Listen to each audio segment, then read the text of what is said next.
Comunicado Oficial. Cristiano Ronaldo. It looked like a plain and simple tweet, but it was a sensation. If I told you a week ago that Cristiano Ronaldo was going to be a Juventus player, you would just laugh me out of the room.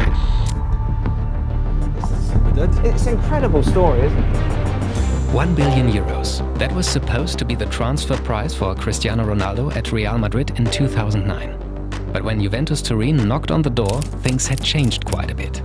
Ronaldo wanted to move on from Real and was only under contract for 1 more year. Real and Juve agreed on a transfer fee of around 110 million euros. In turn, Real was able to save a whole year's salary for Ronaldo, 21 million euros. So, a win-win-win situation? Real saved money and got rid of a player who wanted to leave. Cristiano Ronaldo would receive a higher salary in his new club. But what did Juve get from the transfer, except the best player in the world?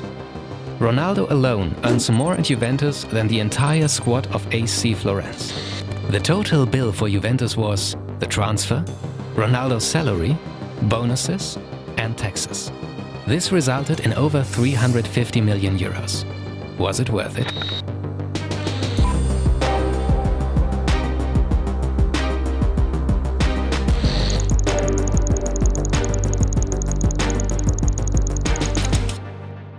Juventus Turin and its holding company had to raise 350 million euros to sign Ronaldo.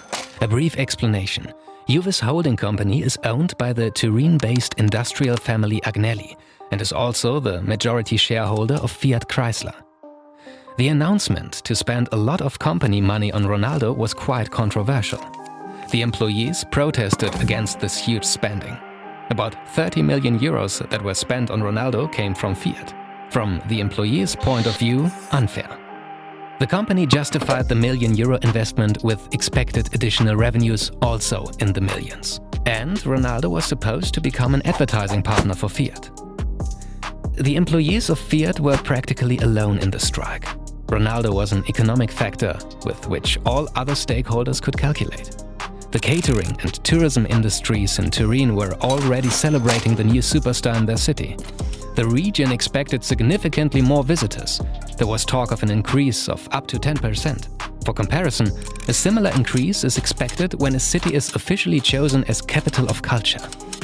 Juventus also expected a massive increase in ticket and merchandise sales. 300,000 additional jerseys were to be sold. The philosophy behind it?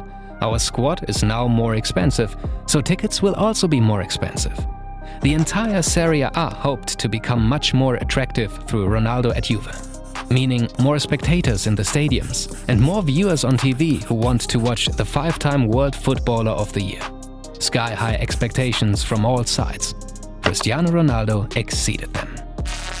It only took a week and adidas already had to reproduce Ronaldo jerseys. The jerseys for the season were completely sold out. Within 24 hours, the club had sold more than 500,000 Ronaldo jerseys. 850,000 were sold in the previous season from the entire team. What do the authentic jerseys currently cost? A children's jersey is available for around 70 euros. Adults pay just under 130 euros. If you want to have your jersey printed with a player's name, it costs an extra 10. So on average, a Juve jersey costs 120 euros. Those 520,000 Ronaldo jerseys sold have generated a total turnover of over 62 million euros on the first day of the announcement that Ronaldo will now play for Juve. Usually, the clubs receive 10 to 15% of the sales from the manufacturers, in this case adidas. If Juventus sells the jerseys in their own fan shop at the stadium or via their online shop, their share is much higher. But these figures are relatively insignificant because most of the jerseys were sold in Asia. In other words, Juventus made between 6 to 9 million euros on the first day through the sale of Ronaldo jerseys alone. Some insiders claimed that the figures were too high. Adidas officially only said that they have to reproduce, not how many they sold. But what the Juventus financial report does show is that Juve earned 16 million euros more from merchandising in Ronaldo's first year compared to the year before him.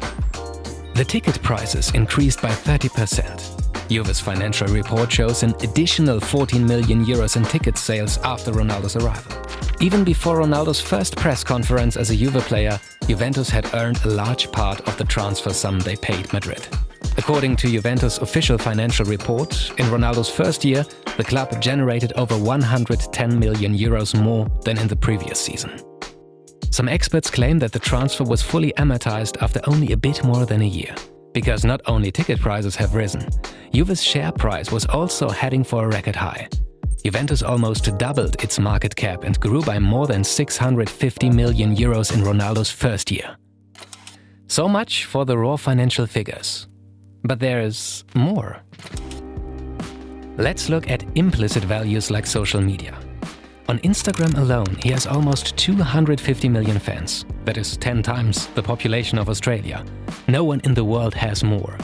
If Ronaldo's followers on all social media platforms are added together, almost 500 million accounts follow him in 2020. In the summer of 2018, before the announcement of the transfer, Juventus had only a fraction of Ronaldo's followers on social media. Within the first 4 weeks after it was announced that Ronaldo was now a Juve player, Juventus gained over 2.5 million new followers on Twitter, YouTube and Facebook, and 3.5 million new followers on Instagram. Not even athletic interest is growing that fast. Juve's channel kept growing, and Juventus has the third biggest Instagram account of all clubs in 2020. But it wasn't just Ronaldo's face and talent alone. Juventus orchestrated the transfer news in a Hollywood-like manner on all its channels. For example, the club visually merged the newly created corporate identity with the CR7 brand. Result?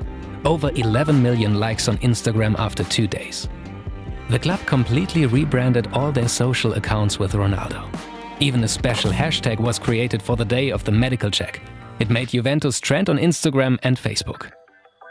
Ronaldo has been active in social networks since 2009. He has posted several thousand pictures and videos on Instagram. But one of his most popular posts was when he announced his move to Juventus. Today, a football player is no longer only worth as much as his foot, head or speed. Experts also say that at least 5% of the transfer sum represent the player's digital value when a deal is made. In other words, a good social media presence and reach increase the market value. For Ronaldo, this value is likely to be even higher. It's reported that he earns more money through his Instagram posts than his salary at Juve. The same applies to the clubs. If you have players with a large social media following under contract, the value of the club or company also increases. We have worked out a good example of this in our story How Nike Signed Liverpool. It shows how Nike managed to become the new kit supplier, even though New Balance was ready to pay Liverpool more base compensation and had a matching right. Can other clubs also use this growth hack? Yes, if the following conditions are met. The player has a large social media reach. The club exploits the deal in the media. The footballers with the most followers are Cristiano Ronaldo, Neymar and Messi. They are followed at a greater distance by James Rodriguez, Gareth Bale, Marcelo and Ibrahimovic. And then everybody else. Each of their market values would be significantly lower if social media did not exist. For all of them, the clubs pay social media coverage in transfers and salaries. The money that was paid for Ronaldo, the big transfers lately, these amounts are astronomical and sound crazy at first. But on closer inspection, the figures are not random results of a bubble, but can be backed by financial data and expected earnings. Of course, the main reason for Juventus was that Ronaldo is still, even in his 30s, one of the greatest, if not the greatest footballer of all time and can possibly help Juve win the Champions League. He knows how it works. But there is also the economic factor. Of course, winning is every club's main concern. But in recent years, soft factors have increased in importance too. For instance, increasing the fan base and strengthening the club's brand to boost ticket and merch sales. A club's ability to attract lucrative sponsorships is also crucial. This trend is fueled in part by social media and the glam factor that certain superstar players can bring to the club. Juventus and Cristiano Ronaldo have done the trick perfectly. What superstar transfer would you like to see in the future?